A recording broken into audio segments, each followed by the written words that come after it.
पुढच्या बातमीकडे वळूयात। संत सोपानदेव महाराज पालखी सोहळ्याचं पंढरपूरकडे प्रस्थान झालंय। पालखी रथाला आकर्षक फुलांची सजावट करण्यात आली आहे। ब्रह्मा सोपान या अक्षरांची फुलांमध्ये सजावट करण्यात आलेली आहे। पालखी रथाच्या दर्शनासाठी भाविकांची मोठी गर्दी पाहायला मिळते।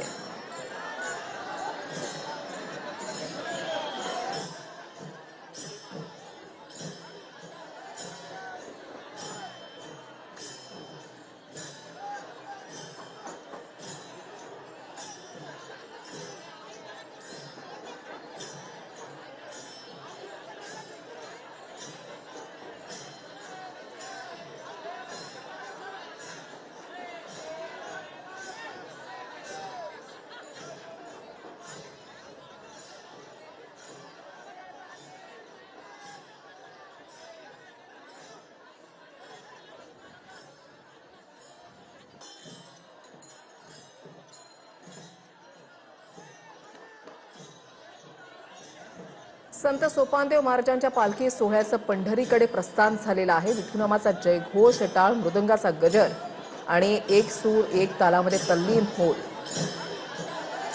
वारी जी आहे ती हळूहळू पुढे जाते।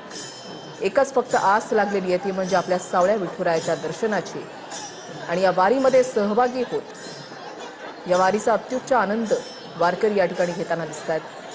संत सोपानदेव महाराजांच्या पालखी सोहळ्याचं पंढरीकडे आता प्रस्थान झालेलं आहे। सासवड नगरी ही विठुनामामध्ये अक्षरशः दुमदुमून निघालेली आहे।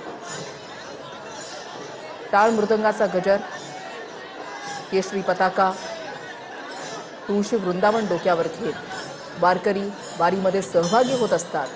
प्रत्येक वारकऱ्याची हीच इच्छा असते की हा सोहळा, ही वारी दरवर्षी अनुभवता यावी। जो उत्साह, जो आनंद गेल्या अनेक वर्षांपासून, शेकडो वर्षांपासून संपूर्ण महाराष्ट्र, संपूर्ण देश अनुभवतोय, तर तसाच उत्साह आणि आनंद हा यंदा सुद्धा वारीमध्ये पाहायला मिळतोय।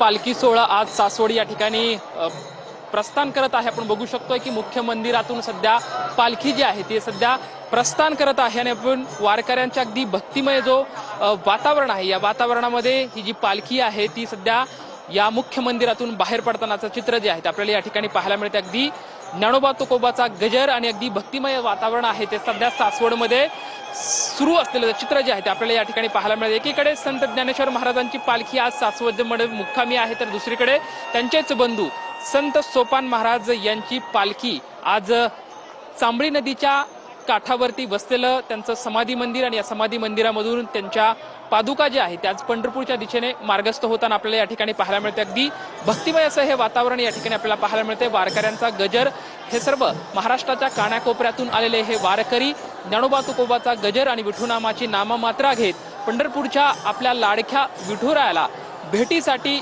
आज या ठिकाणातून प्रस्थान करत आहेत। आपण बघू शकतोय की या ठिकाणी हा पालखी सोहळा, प्रस्थान सोहळा अगदी दिमाखदार पद्धतीमध्ये या ठिकाणी वारकऱ्यांच्या उपस्थितीमध्ये सुरू असलेलं चित्र या ठिकाणी आपल्याला पाहायला मिळते। अगदी भक्तिभाव आढावा घेण्यासाठी